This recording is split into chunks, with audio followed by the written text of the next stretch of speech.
मगर भिखारी मत बनियो। माल मिलने का मतलब भिखारी नहीं बनना।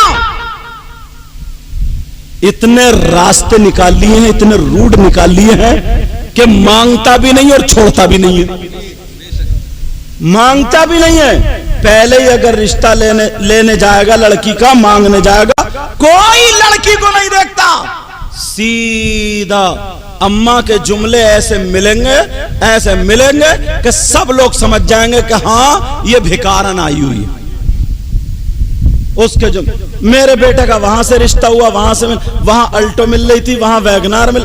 अल्टो मुझे इसलिए ज्यादा याद है क्योंकि मेरी भी अल्टो ही है, समझे कि ये वैगनार मिल रही थी और वहां कौन कौन सी कारें, इतने नाम याद नहीं मुझे, कि वो वहां मिल रही। मैंने मना कर दिया, मुझे नहीं चाहिए, और मेरे बेटे के नसीब में होगी तो मुझे यहां से भी मिल जाएगी। अब उसका दिल धड़क रहा कि नसीब में होगी तो मिल जाएगी। मांग ही रही है ये भिखारन, मांग रही, अच्छे लफ्जों में मांग रही है। अल्लाह तो उसके माल को देखा करते हैं, जरा तवज्जो रखो। अब तो सारे के सारे लोगों की अगर नजर आ जाती है तो सिर्फ उसकी बिल्डिंग पर आती है, उसके माल पर आती है। माँ दूल्हा मियाँ की माँ अपने चक्कर में रहती है कि माल मुझे मिल जाए। बाप इस चक्कर में रहते हैं, माल मुझे मिल जाए।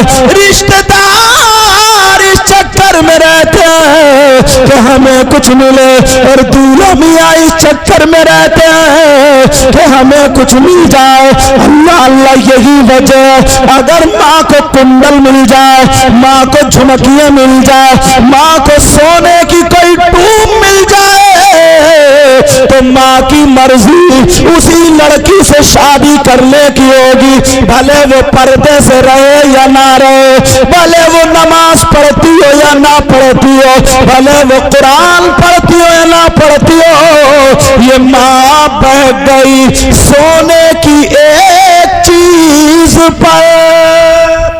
बेशक, सुभान अल्लाह। माँ को क्या देखना, माँ ने देखा कि जितनी लंबी झुमकी है उतना ही पक्का रिश्ता है। बाप इस चक्कर में रहता कि सोने की अंगूठी मिल जाए। लड़की वाले भी कम चालाक नहीं है, सबसे पहले अम्मा अब्बा को बांध देते हैं मोटी रस्सी से, सोने की अंगूठी दे कर वो झुमकियां दे करके। जबकि मर्द को सोना पहनना जायज नहीं, मर्द को सोना पहनना जायज नहीं। मगर बूढ़े मियाँ को भी पता, सोने की अंगूठी मर बोले लड़की बहुत अच्छी है, रिश्ता बड़ा अच्छा, क्यों सोने की जो टमका फिर रहा, एक चांदी की अंगूठी पे बिक गए। और लड़का इस चक्कर में रहता कि यार कहीं से चार पहियों की हाथ आ जाए। फहीम भाई तुम्हारा मामला तो नहीं ऐसा? नहीं, अल्हम्दुलिल्लाह। नबी फरमाते चार चीजों की वजह से निकाह होता है। कितनी वजहों से बोलो? चार वजहों से। माल, हसब व नसब, खूबसूरती और दीन। आका फरमाते इन चारों में से दीन को फौकियत दो, और दीन के साथ साथ अगर खूबसूरती मिल जाए तो अल्लाह का शुक्र अदा करो, और खूबसूरती और दीन के साथ साथ अगर हसब व नसब भी मिल जाए तो अल्लाह का शुक्र अदा करो, और उसके साथ साथ अगर माल भी मिल जाए तो और अल्लाह का शुक्र अदा करो। अल्लाह अगर रिश्ता ढूंढो तो नबी के गुलाम हजरत उमर फारूक आजम जैसे अपने बेटे का रिश्ता ढूंढ रहे, वैसे तुम ढूंढो।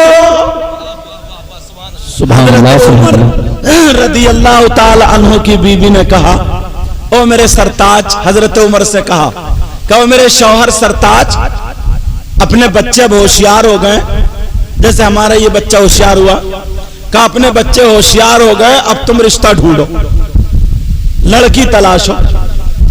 चलो ठीक है। रात को चक्कर लगा रहे थे हजरत उमर, घूम रहे थे, कोई भूखा तो नहीं सो रहा, कोई परेशान तो नहीं है, कोई किसी को तकलीफ तो नहीं दे रहा। रात का आखिरी हिस्सा, एक घर से आवाज आ गई, दीवारें टूटी हुई, छप्पर पड़ा था, आवाज आ गई। माँ कहती है बेटी उठ गई, कहां अम्मी जान में उठ गई? कहा बेटी तुमने बकरियां दूली? क्या किया बोलो? उस वक्त माल यही जानवरों से होता था। कहा बेटी तुमने बकरियां दूली? कहा मां मैंने बकरियां दूली, दूध वाला आएगा उसको दे दिया जाएगा। मां बोली बेटा खर्चा बहुत है सर पे, ऐसा करो जितना दूध है उसमें पानी मिला दो उतना। क्या करो बोलो? पानी मिला दो उतना। मां बेटी बोली मां आप क्या कह रही हैं? दूध में पानी मिला करके बेचना जायज नहीं, इसलिए पैसे पानी के नहीं दूध के लिए जा रहे। 1 किलो दूध का 2 किलो बना के बेच दिया, जायज नहीं। कहा बेटी तू जायज ना जायज देख रही है, तुम्हारी शादी कैसे होगी? तुम जवान हो गई हो, कौन रिश्ता करेगा? कहा मां हजरत उमर ने कहा ऐसा जायज नहीं। वो मां कहने लगी मेरे लाल मेरी बेटी ये बताओ हजरत उमर रात में देख थोड़ी रहे हैं? उस लड़की ने क्या जवाब दिया सुनो, रिश्ता ढूंढो तो कैसा? उस लड़की ने जवाब दिया हजरत उमर तो नहीं देख रहे, मगर जिस अल्लाह का हुक्म हजरत उमर ने सुनाया था वो अल्लाह तो सब कुछ जानता है। वाह सुभान अल्लाह सुभान अल्लाह। उससे कैसे बचेंगे मां? वो तो सब कुछ जानता है। जब इतना कहा बेटी तू नहीं मिलाएगी तो तेरा जहेज कहां से आएगा, तेरी शादी कैसे आएगी? उस लड़की ने कहा मां हराम के पैसों से शादी करने से मैं बेहतर समझती हूं पूरी जिंदगी कुंवारी बैठी रहो, मगर हराम के पैसों से शादी नहीं करूंगी। वाह सुभान अल्लाह। अल्लाह। हजरत उमर ये सुन के चले गए, फजर की नमाज पढ़ी, बीबी को बुलाया, कहा जैसी तुम बहू चाह रही थी मिल गई। सुभान अल्लाह बोलो ना। सुभान अल्लाह सुभान अल्लाह। और आज देखने जा रही है पर्दा, देखने जा रही है पर्दे वाली लड़की है या नहीं? जो देखने जा रही है वही जूड़े से गुम्फे निकाले पड़ी है। वो क्या देखेगी पर्दा?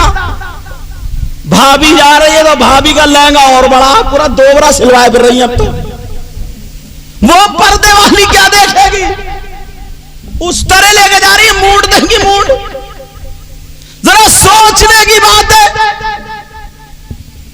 बीबी ने कहा कैसी बहू है? का ऐसे मैंने सुना जो लड़की अकेले में तन्हाई में गलत कदम नहीं उठा सकती, मुझे पूरी उम्मीद है वो लड़की जो मरने के लिए तैयार है मगर गलत कदम ना उठाए, ऐसी लड़की घर की बहू बनने के काबिल है। सुभान अल्लाह। ये देखते थे, ये देखते थे। अब कहां ये चीज है? पहले ना, और अब तो अगर मौका मिलता किसी का भी रिश्ता कटवा डालता हूं। जरा सी भांजी किसी की बेटी का अगर अच्छा रिश्ता हो जाए ना, इस दौर में 1 साल 2 साल रिश्ता चलना बड़ा मुश्किल हो जाता, क्योंकि इतने कीड़े घूम रहे हैं, इतने कीड़े पता नहीं कहां से पड़ जाए। पहले 10-10 साल रिश्ते हो जाते थे, बचपन में रिश्ते हो जाते, आखिर तक कोई भांजी मारने वाला ही नहीं था। और अब तो किसी औरत को पता चला फलाने की लड़की का अच्छा रिश्ता हुआ, इसके पेट में दर्द, सीधी गई वहां पहुंच गई पता लगाने, इधर देखा उधर देखा, बोली तुम कैसी हो, कितने बच्चे हैं? का 3 बच्चे। कितने बेटे? कितनी? 1 बेटी 2 बेटे। कितने बड़े? का होगा 22-23 साल का बेटा। अच्छा रिश्ता हो गया कहीं? और सब कुछ मालूम है इसको, डिटेल निकाल के आई है पूरी, कहां से घेर के ला रही है। बोली रिश्ता हो गया? कहां हो गया? कहां? का उस जगह हुआ। का अच्छा उस लड़की के साथ हुआ है? कहां? का उसको दौरे पड़ते थे, वो तो ठीक हो गई। वैसे रिश्ता बड़ा अच्छा कर लो, खाक कर लो, तूने रेड़ मार दी थी। रिश्ता कटवाने के लिए इतना ही काफी है, दौरे पड़ते थे और फूंक फांक के चली गई, कहा के चली गई। तौबा तौबा तौबा तौबा, क्या हालात बन चुके, कैसे हालात। पहले जमाने के लोग ऐसे नहीं थे। अगर किसी की बेटी का रिश्ता होता था तो लड़के वाला उसके दुश्मन को ढूंढता था, ये बताओ इसकी लड़ाई किससे। तो जिससे लड़ाई होती थी, दुश्मनी होती थी, उसके घर जाके उसकी लड़की के बारे में पूछता था, मैं अपने बेटे का रिश्ता कर रहा हूं, बताओ वो कैसा। तो दुश्मन जो होता था ना, दुश्मन, वो ये कहता था, सुनो जी, मेरी उससे 1 साल से बोलचाल नहीं, मैं उसको नहीं बोलता, वो मुझसे नहीं बोलता, मिल गया तो सर फाड़ दूंगा। मगर बात सच्ची ये है, बेटी में कोई कमी नहीं। वाह वाह वाह, सुभान अल्लाह। ये दुश्मन की बोली होती थी। और आज सगा भैया अपनी बीबी के चक्कर में आकर के आंख दबा के कर लो, ऐसे करके भाग गया सगा भैया, भतीजी के ताल, ऐसी भी बातें आई हैं। अब जो सगा भैया, मोहल्ले वाले का डर लगा रहता है, डर कि बेटी का रिश्ता हो गया, 1 साल तक चलना पड़ा बेचारा, बड़ी चारों तरफ से घेर घार के रिश्ते को रोके हुए रोके हुए रोके हुए। एक तो वैसे ही लालची इंसान रहे, कहेगा भी ये मुंह से कि मुझे कुछ नहीं चाहिए, और नियत ये है कि पूरा घर बांध के ले जाऊं। पहले दुश्मन भी किसी की बेटी के भांजी नहीं मारता था, ये कह दिया गया, सुनो मेरी बोलचाल उससे नहीं है, मगर देखो लड़की में कोई कमी नहीं है, तुम्हें इससे कोई मतलब नहीं है, और अगर मेरे मोहल्ले में आ गया सर फाड़ दूंगा उसका मैं। ये सब बातें थी, वो मर्द थे, मर्द। और अब तो हिजड़ों वाला काम कर रहे हैं।